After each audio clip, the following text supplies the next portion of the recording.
selain sebagai ayah di momen suasana masih hari ayah ini ya, kita hormati ayah kita sayangi mereka dengan sepenuhnya. Insya Allah hukum qadarullah, kalau kita memberi, kita dikasih, kalau kita kepada orang tua kita, kepada ayah kita hormat, pasti kita juga dihormati ke anak-anak kita. Assalamualaikum warahmatullahi wabarakatuh. Waalaikumsalam warahmatullahi wabarakatuh. Selamat pagi semuanya yang ada di seluruh penjuru. Alhamdulillah di cuaca yang cerah ya, sedikit cerah ini kita masih bertemu kembali di acara Uswah Podcast. Di sini akan berbincang-bincang ya, salah satu ayah yang paling hebat menurut saya ya. Di sini beliau jauh-jauh dari luar Jawa. Luar Jawa Timur. Ya, maksudnya dari luar Jawa Tengah Timur. ya. Dari Jawa Tengah ke Jawa Timur ya. Mengantarkan seorang di sini ada 3 ya dulu. Iya 3, sekarang 3. Masih 2. Oh iya, di sini di Al-Uswah di sini masih 2 seorang anak ya, yang beliau tanpa hentinya, tanpa lelahnya ya berjuang untuk anaknya, untuk menambah ilmu seorang anak untuk masa depan anak-anak tersebut. Sebelum kita berbincang-bincang ya, di sini saya akan sedikit mengenalkan biodata beliau. Beliau di sini Bapak Swedi ya, Ayah Swedi. Tempat tanggal lahirnya ada di Rembang, tanggal 13 Desember 1979. Pekerjaan beliau ini selain seorang ayah yang hebat, beliau juga seorang tenaga kesehatan yaitu sebagai perawat. Tempat kerja beliau ada di Puskesmas Saleh ya. Kemudian alamat beliau itu di Desa Taunan, Kecamatan Saleh, Kabupaten Rembang. Untuk pendidikan terakhir beliau yaitu adalah D3 Keperawatan. Ayah, sebelum kita berbincang-bincang, bisa sedikit ya untuk peran seorang ayah dalam keluarga itu seperti apa ya? Boleh diceritakan? Ayah dalam koridor saya usia ini. Kalau menurut saya dan yang saya jalani, seorang ayah itu dalam keluarga jelas kepala keluarga atau imam keluarga. Terkait perannya sebagai tulang punggung, kaitannya mungkin mencari nafkah, sebagai pelindung bagi anggota keluarga, bagi anak. Ada kalanya kita sebagai baby sister, misalkan anak-anak masih kecil terus setelahnya mungkin kita jadi pengasuhnya, jadi pendidiknya, jadi gurunya, jadi temennya, mungkin ada kalanya kita jadi polisinya, jadi jaksanya, jadi hakimnya lah. Yang jelas untuk ayah itu bisa menjadi motivator dan teladan bagi anak-anaknya. Memang sungguh luar biasa ya. Selain ibu, yang kedua adalah ayah ya. Oke, itu yang perjuangan ayah itu sungguh luar biasa ya. Oke ya. Kalau ada seorang pepatah mengatakan bahwasanya ayah adalah seorang yang sangat dibanggakan oleh anaknya, betul ya? Akan tetapi ayah juga itu adalah tulang punggung keluarga, sehingga mereka yang jarang bersama anaknya, bagaimana ayah itu menyikapi ya, meyakinkan anak ayah agar tidak merasa jauh dan kecewa kepada ayahnya ya. Mohon maaf, mungkin maskernya bisa saya lepas nggih. Ustazah sudah vaksin? Alhamdulillah sudah ya. Saya juga sudah vaksin, tidak ada keluhan batuk, pilek, flu, tidak ada. Saya juga sama, jadi sesuai prokes kalau kita sudah sama-sama vaksin, terus sama-sama tidak ada keluhan yang mengarah ke COVID, itu bisa bersama dalam satu ruangan tanpa menggunakan masker, biar lebih nyaman saja. Terima kasih ya.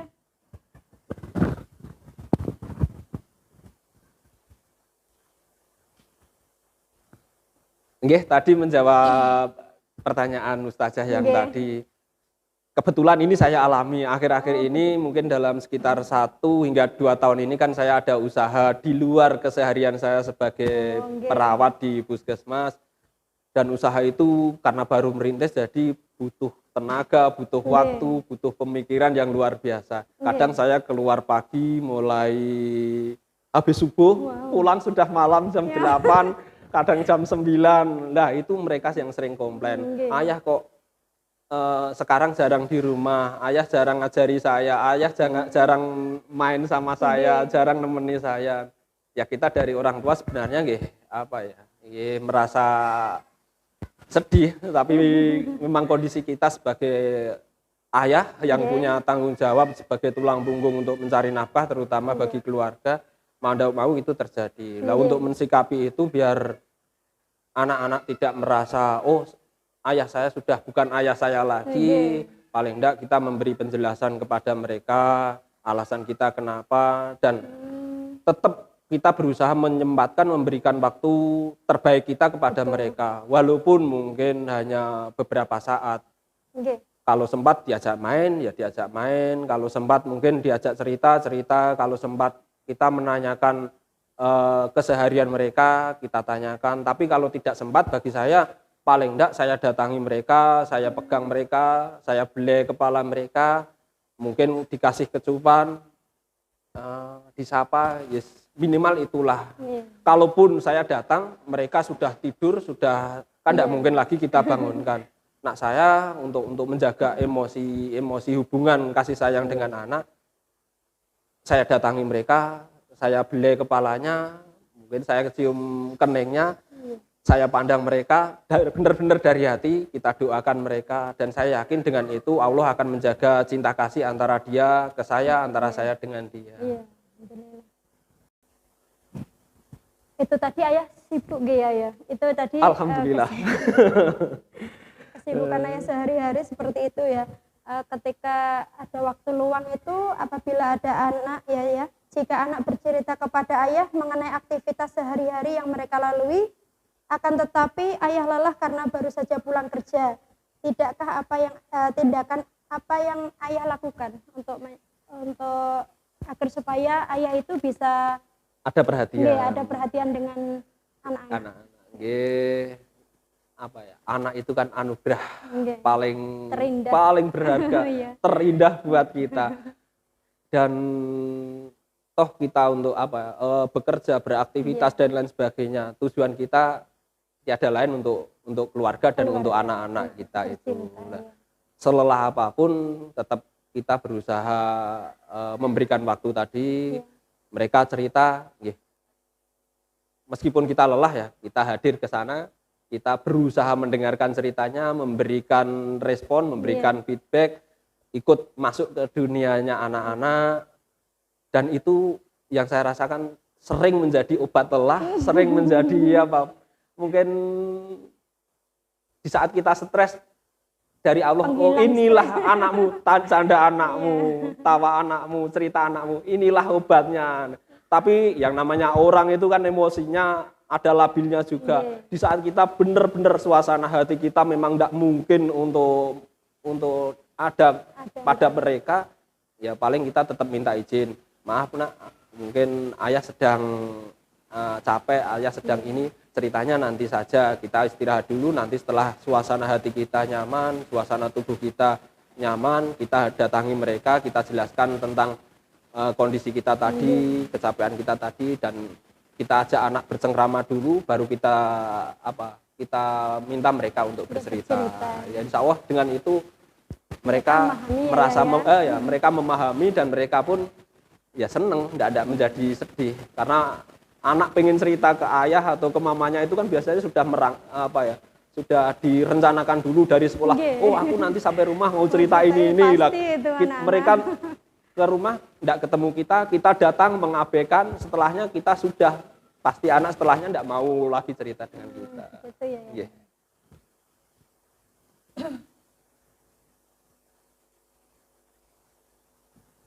Ini menurut ayah secara pribadi ya.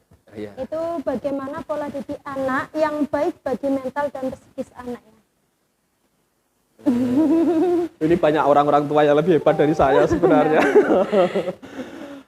Nah bagi saya memperlakukan anak memang benar-benar sebagai seorang anak. Itulah yang terbaik. Kalau di rumah saya atau mamanya mungkin ya berusaha selalu komitmen, anak saya bukan kami. Jadi mereka ya anak, kami tidak bisa menuntut anak saya harus seperti ini. Kan akan naif kalau kita itu tidak paham anak kita. Kita pasti orang tua harus paham lah, oh anak saya ini sisi kemampuan lebihnya di sini, sisi kurangnya di sini. Dan kita sebagai orang tua harus tahu, oh kalau lebihnya ini kita arahkan ke sana, anaknya kekurangan ini, kalaupun nanti misalkan dari sisi prestasi, anak saya matematikanya lemah, dia matematika nilainya kurang bagus, kita marah-marah, ya salah bagi kita, karena kita memang dari awal sudah tahu, mau anak ini dikursuskan apapun juga, kita training bagian juga, memang pemahaman dia di sana itu lemah, ya sudah, yang penting tetap kita berusaha untuk mensupport kelemahannya itu, membantu dia mengatasi itu. Tapi kalau memang sudah usaha kita ndak jalan, ya mau gimana lagi, ya kita harus legowo menerimanya. Kalau di sekolah pendidikan saya seperti di Aluswah Jatirogo ini ya, 3 anak saya di sini semua. Yang pertama 9 tahun itu mulai dari TK sampai lulus SD. Yang kedua mulai PAUD sampai sekarang kelas 5, yang ketiga mulai PAUD sampai sekarang kelas 1 SD. Masih 5 tahun lagi. Luar biasa. Jadi sudut pandang saya, mungkin kalau orang-orang melihat anaknya kok disekolahkan jauh, tahunan tempat rumah saya dari sini itu kan ada 14 kilo. Iya. Luar biasa. Sehari kadang saya harus bolak-balik 3 kali sini, nganter bisa bareng kalau nganter itu. Kalau pulang kadang ada yang jam 10, kadang jam setengah 12. Yang pertama dulu yang sudah lulus itu sampai jam setengah 4 kalau tidak salah dulu itu. Jadi mobilnya luar biasa, tapi ya enak karena seneng. Oh anak saya di tempat yang memang nyaman buat dia. Mekanisme pendidikannya pun kalaupun belum sempurna, kalau sempurna mungkin masih perlu dikejar terus ya. Paling enggak arahnya untuk mengejar kesempurnaan itu ada. Jadi mekanisme pendidikan antara pendidikan karakter, pendidikan umumnya itu balan, bahkan mungkin saya lebih senang pendidikan karakter dan agamanya yang ditekankan, dan itu saya dapatkan di sini. Jadi tetap untuk pendidikan di karakter itu paling utama. Seperti di sinilah. Intinya itu kita harus mengetahui ya. Iya. Di mana anak ini kemampuannya ada di sini, ya kita harus mendukung, jangan sampai kita balance atau kita itu anaknya kemampuannya di sini tapi kita tuntut ke sini, itu tidak boleh ya. Kan nun sewu masih ada lah mungkin beberapa orang tua yang menuntut anaknya itu berprestasi lebih dalam ini, tapi tanpa mereka menyadari, oh anak saya memang tidak mampu di situ, tapi mereka seolah-olah anak saya itu harus seperti saya. Dulu ayah itu loh di sekolah ranking 1 gini, itu menyakitkan buat hati anak. Iya. Jadinya anak itu akan down ya. Iya, merasa terbebani dalam hidupnya. Jadi kan ya kita tidak tahu terkait intelektual, IQ dan lain sebagainya. Ke depan dari anak yang IQ-nya mungkin taruhlah cukupan atau di bawah rata-rata, ternyata itu ke depan menjadi anak yang hebat. Kita tidak tahu. Banyak teman saya yang boleh dibilang prestasinya luar biasa, tapi setelah berkeluarga dalam kemasyarakatan kurang beruntung. Itu banyak. Tapi yang saat sekolah biasa-biasa, tapi ternyata mereka akhirnya menjadi orang-orang luar biasa. Jadi ya kita orang tua tahulah, harus memahami ya anak kita. Karena kita tidak tahu ke depan anak kita itu rezekinya seperti apa, tidak tahu. Jadi apa enggak tahu. Mungkin non sewu yang jadi bupati, yang jadi presiden itu dulu bukan orang-orang hebat, bukan anak-anak yang berprestasi di sekolah. Itu kalau dari sudut pandang prestasinya. Tapi mereka jadi orang-orang hebat. Jadi untuk para orang tua semuanya ini saya pun juga masih tetap belajar. Jangan sampai kita menuntut sesuatu yang anak kita memang kesulitan di sana. Kita memaksakan anak kita harus seperti ini, padahal anak kita lemah di sana. Anak kita harus seperti saya dulu. Saat sekolah ranking 1, berprestasi, ikut lomba ini menang. Nah, kemungkinan anak kita memang tidak mampu di sana. Itu menjadi hal yang menyakitkan buat anak-anak kita, menjadi tekanan untuk batin mereka, dan itu akan terus terbawa sampai jauh ke depannya. Jadi anak kita itu akan merasa bagaimana ya, terbebani ya. Yeah. Saya harus seperti ayah sedangkan saya tidak mampu di sana gitu. Ya. Mungkin ini untuk para orang tua ya, kita harus tahu kondisi anak kita. Jangan sampai kita menuntut ke anak kita. Kita lanjut ya. Yeah. Monggo. Nah, ini ada beberapa momen yang paling membahagiakan antara ayah dengan putra putrinya. Ayah itu ketika apa ya? Bentar, saya tak berimajinasi. Yang paling membuat seneng apa? Yang paling membuat seneng itu ya di saat bersama mereka, melihat mereka bercanda, terutama dengan saudara-saudaranya, mereka tertawa, saling bersendagurau, itulah yang paling menyenangkan. Paling itu yang paling. Kalau yang menyenangkan lainnya banyak, yang paling menyenangkan itu misalkan untuk yang lainnya melihat mereka bisa mewujudkan keinginan atau angan-angan mereka dengan usaha mereka sendiri. Kita orang tua melepas, anak-anak kita misalkan punya keinginan ingin ini, mungkin ingin ini, saya ingin apa ya, misalkan ingin lomba ini, dan mereka ingin ikut lomba, terus mereka dengan usaha sendiri, kita orang tua hanya mengarahkan, ternyata mereka berhasil. Terus mereka ingin membuat sesuatu, mereka berusaha sendiri, kita orang tua hanya memantau, melihat mereka bisa. Itu yang menyenangkan. Berarti dari orang tua ya kurang bahagia apalagi kalau ke depan kita tidak merasa cemas andaikan besok, lusa atau berapa tahun kemudian kita meninggal lah. Saya ayah misalkan meninggal, tahu andaikan aku meninggal, anak-anakku bisa hidup sendiri, bisa mandiri, tidak merasa kesulitan lagi. Itu yang paling menyenangkan. Nah, buat anak-anak yang menyenangkan biasanya kalau diajak shopping, diajak jalan-jalan. Itu anak-anak, itu pasti mereka kalau misalkan ingin sesuatu dibelikan itu menyenangkan. Tapi kan ya yang namanya orang tua ya pengen lah sesekali ngajak mereka ke tempat rekreasi atau apa itu perlu. Tapi tidak harus semua keinginan anak dituruti. Kita kan orang tua tahu mana yang baik dan mana yang tidak buat anak. Misalkan anak minta permen terus, kan kita tahu sama dengan kita meracuni mereka. Ya kita beri pemahaman, kita beri edukasi ke mereka kalau hal itu kurang baik, dan alhamdulillah anak saya alhamdulillah menerima itu. Bahkan sampai saat ini pun sering bertanya ke saya kalau mau beli sesuatu itu, ayah bawa uang. Jadi mereka tidak langsung minta, tanyanya pertama pasti itu, ayah bawa uang. Jadi kan ayah Suendi ini sangat hebat ya. Ya, banyak orang tua yang lebih hebat dari saya. Iya. Anaknya kadang alhamdulillah dari tiga-tiganya anak saya ini ya tidak ada. Misalkan kalau minta itu tadi saya kasih tahu ayah belum ada uang, mereka menerima. Bahkan tadi dari awal pun mereka bertanya, misalkan pulang dari Al-Uswah ini kan siang, mereka sekedar ingin beli es degan. Barusan hari kemarin ini mereka, anak saya yang Mbak Sifania itu ya, dia mau beli es degan itu. Kebetulan saya juga tidak bawa uang. Dia tanyanya pertama gini, ayah bawa uang? Enggak, ada apa loh?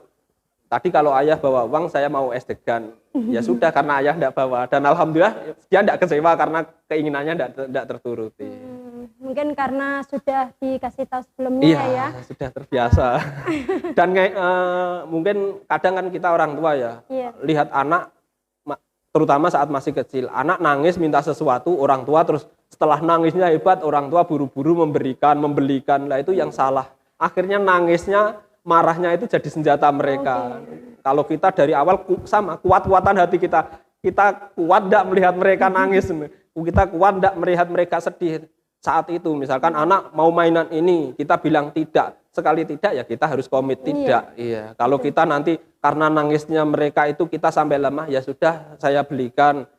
Ke depan pasti mereka seperti itu terus dipakai senjata. Iya. Tapi tetap yang namanya orang tua dengan anak meminta, kalau kita punya besok-besoknya kita kasih surprise, kita belikan itu tadi. Itu senengnya luar biasa buat mereka. Itu momen yang paling bahagia. Iya, termasuk tadi momen yang membahagiakan melihat mereka tertawa. Kita bahagia, anak juga malah bahagia karena mendapatkan sesuatu itu.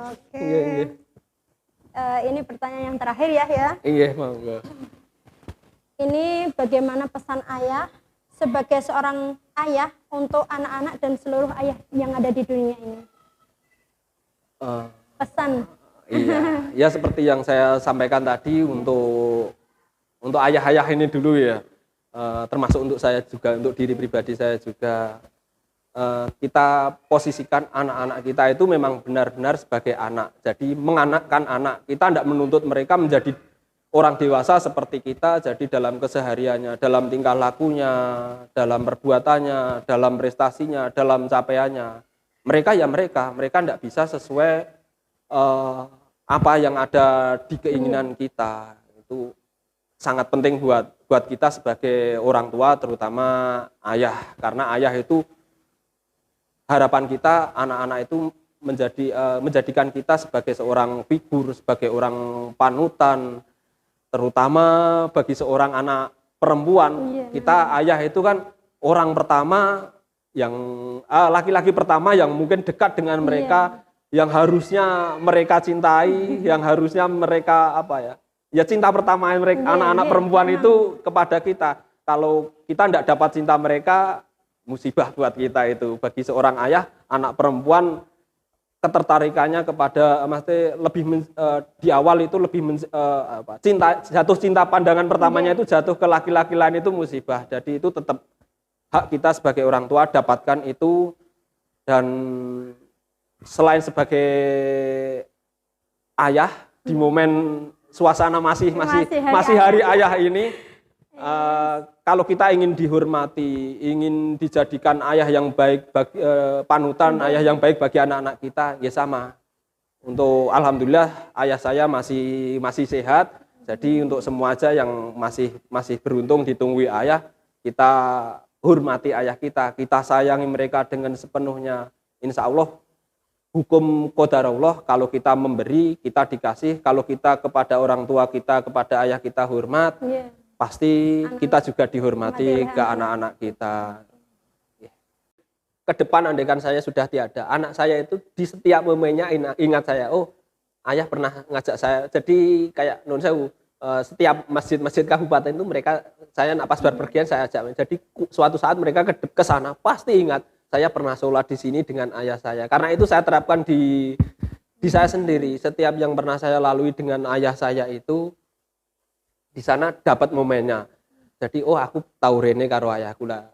Itu juga ingin saya dapatkan di anak-anak saya ke depan. Misalnya, itu juga suatu pahala ya. Iya, dengan kita ingat saja, pasti kita ingat. Misalkan saya, paman saya itu sudah meninggal ya, kecelakaan beberapa tahun yang lalu. Tapi karena kedekatan saya dengan dia, setiap saya lewat tempat yang pernah saya bersama dengan dia saja, itu pasti ingat. Setelah ingat, ya minimal kan kita bacakan Fatihah, kita mendoakan dia. Itu pasti. Dan itu pengen saya dapatkan. Andaikan saya sudah meninggal, apa yang saya bawa selain amal? Mungkin amal saya tidak tahu seberapa jumlahnya, terus mungkin jariah saya mungkin tidak terlalu banyak, tapi saya ada anak-anak 3, lah itu aset saya, penerus sujud saya, ladang pahala saya mereka. Ya itu yang penting buat saya, mereka itu. Memang ayah itu nomor 1 pokoknya. Tapi tetap kalah sama ibunya, pasti kalah. Tapi saya sendiri ya pribadi itu lebih ke ayah, ke bapak daripada ke dari ibu. Cewek iya memang. Iya. Saya itu kalau ada apa-apa pasti ke ayah, ke bapak saya daripada ke ibu. Ya sama anak-anak saya yang cewek-cewek itu nak minta uang, minta saku, minta apapun, ya ke ayah. Karena apa? Kita tidak terlalu banyak ayah itu banyak diamnya, mereka enggak minta apa buat apa nduk, ini. Oh ya sudah gini. Nak sama mamanya buat jadi anak itu ada bad moodnya di sana. Saya ingat itu bapak memang mungkin kalau perawat di Saleh ada yang tahu, mamanya Mbak Belkis juga tahu bapak saya itu kan yang ini loh ya apa namanya, dulu tukang nyetrum, mungkin jenengan nyetrum ikan. Oh iya. Rian itu beliau itu setiap hari dapat uang itu diselempitkan ya. Saya kan dulu mondok di Assalam. Itu uang itu sampai ya Allah tipis-tipis ngatain. Saya rela nggak makan daripada anak saya yang di Iya, memang itu. Dari situ saya tuh ya Allah sampai sekarang belum bisa membalas budinya ini. Ya dengan mengingat ini saya yakin Allah di sana itu sudah tersenyum. Yang almarhum pasti sudah ya tahu. Meskipun di alamnya sana, saya yakin keyakinan saya tetap tahu. Andaikan saya meninggal pun saya nggih, anak saya misalkan kok berbuat kebaikan, di sana kebaikan itu ada hatinya. Aku pengen misalkan pengen dhisik ayah, aku nak karo ayah nak pas lewat masjid dia ngasih jariah. Aku nak sama ayah nak dia lihat orang kesusahan dia ngasih. Ke depan misalkan saya sudah tidak ada itu ya pengen momen dia saat itu dengan ingat saya, aku pengen koyo ayah, berarti kan saya dapat pahalanya. Nah itu jenengan mengingat ini loh, saya yakin kalau orang di sana itu tersenyum, Pak, saya yakin tetap Allah memberikan ya ispo memberitahu yang nggih. Beliau tuh tidak mau melihat saya menangis ya, waktu mau meninggal itu pun ini kayak ngelimpe gitu. Saya bawa ke puskesmas Saleh buat tempuran ya sore itu. Waktu malam mau meninggal itu loh baru puron mereka. Kalau telepon mamanya Mbak Bilkis, "Ma, pangapunten ada kamar kosong, wonten Us." Itu langsung saya bawa ke sana. Saya enggak ikut. Sudah lama nih, guys. Ini mau hari 1000-nya insya Allah bulan depan ini. Pak Supardi. Pundi tadi? Wangi. Oh iya. Itu baru mau ke Saleh itu. Langsung sampai Saleh mau dirujuk ke Rembang itu enggak mau, akhirnya kapundhut di situ. Beliau itu intinya enggak mau melihat saya menangis. Nggih. Sedih orang tua kan kalau lihat anaknya sampai saya sering berharap andaikan anak-anak saya ini ada sakitnya, berikan saya kepada saya saja ya Allah. Jadi nak pengennya kan mereka sehat terus, mereka senang terus itu. Ya pengennya di sana. Benjang manten jenengan misalkan sudah punya niki sudah keluarga. Alhamdulillah sudah ya. Udah momongan? Punya. Nah, ya kan ke depan tinggal cerita asing dulu kakekmu dulu. Dan itu pun akan tertanam. Mungkin mereka kurang beruntung karena enggak ke depan enggak pernah diasuh sampai dewasa oleh kakeknya. Tapi paling enggak kan gambaran mereka punya gambaran kakekku itu seperti itu kan dari kita. Iya. Dan dengan seperti itu ya mereka kakek orang tua kita ya dapat pahala terus kan, jariah amalnya kan ngalir. Mereka sholat pun dulu saya dan dulu nak saya enggak sholat sama bapak sama kakekmu gini. Akhirnya kan ya mereka termotivasi juga. Makanya ya seperti kalau matur karakter. Pertama kan karakter. Lebih baik nak saya pola pikir saya, anak saya enggak pinter di akademisnya enggak apa-apa. Yang penting karakternya terbentuk aja. Dan ya itu tadi, kalau kadang kita orang tua itu menuntut anak kita jadi anak yang soleh, jadi anak yang baik. Pertama tidak diberi pendidikan. Kalau orang tua mungkin dengan kesibukannya kan harusnya sayang ya. Dengan kesibukan saya mungkin tidak bisa ngulang ngaji anak saya, tidak bisa didik anak saya. Tapi kan ada cara lain. Saya harus titipkan anak saya ke sekolah ke tempat pendidikan yang memang di sana benar-benar layak baik untuk anak saya. Saya harus anak saya ngajinya saya minta tolong kepada ini. Tanggung jawab kita kan sudah gugur karena itu. Seperti yang kasusnya tadi misalkan ada seorang cucu ngajar orang tuanya membunuh ayahnya, kan banyak itu sekarang di media, membunuh ibunya, seorang anak melaporkan ibunya ke polisi, seorang cucu menganiaya neneknya. Yang pertama pasti karakternya. Kalau mereka sak nakal-nakale anak, sekilap-kilapnya anak, tapi kalau dalam hati mereka masih ada background agama yang baik, background karakter yang baik, insya Allah Allah akan memberikan kayak rem untuk mencegah itu terjadi. Karakter sekarang yang sekarang. Memang, orang tua lebih senang anaknya ranking 1 berprestasi lomba ini menang daripada anaknya orang tua melihat anaknya solih, senang membantu, mungkin jamaahnya rutin. Lah itu yang terjadi mungkin era sekarang ini. Iya, tuntutan ekonominya kan lebih luar biasa. Lebih mementingkan ke arah ke sana gitu daripada ke agama. Saya tuh lihat kalau di desa saya sendiri itu anak-anak lebih fokus ke gadget. Jadi kalau ada orang makan selesai. Apalagi sekarang warung itu free wifi kan banyak. Itulah yang sedih. Dalam matur Ustaz. Semoga aja setelah pandemi ini alhamdulillah sudah mereda, Al-Usbah kembali ke seperti dulu lagi. anak-anak itu pegang gadget dibatasi waktunya. Satu minggu hanya hari ini, hari Sabtu sama Minggu. Kalaupun di luar itu hanya jam ini. Karena apa? Kalau boleh saya membeli, waktu mereka akan saya beli. Saya pas posisi longgar nggih di rumah, anak-anak pegang gadget semua. Nggih, sampai ya Allah kalah saya dengan gadget. Untuk mendapatkan perhatian mereka itu sudah lemah. Minim kalah kita kalah. Semoga dari sini. Nah, kalau kita orang tua, saya kemarin anak habis UTS, hasilnya kurang sesuai dengan harapan mereka. Ya, saya datang, ayah HP-ku sudah buat ayah saja, aku sudah tidak mau HP gini-gini. Saya paham, tapi saya kan terus lihat rapotnya, saya lihat. Saya kan cuma saya cek, oh iya, iya toh kamu karena kemarin kebanyakan HP, tapi mau gimana lagi, memang pandemi kan, mereka mau tidak mau gitu. Jadi ke depan HP-nya saja masih dibawa sama kamu, cuma niku waktunya nanti kalau malam habis jam 8 mungkin sampai menjelang tidur jam setengah 9 atau jam 9 lah maksimal. Oke, terima kasih Ayah ya sudah menyempatkan waktunya, memberikan pesan-pesan yang atau inspirasi untuk ayah di seluruh penjuru maupun di dunia. Semoga ayah-ayah yang ada di luar sana bisa termotivasi apa yang disampaikan oleh Ayah Swendi ini. Oke. Terima kasih Ayah.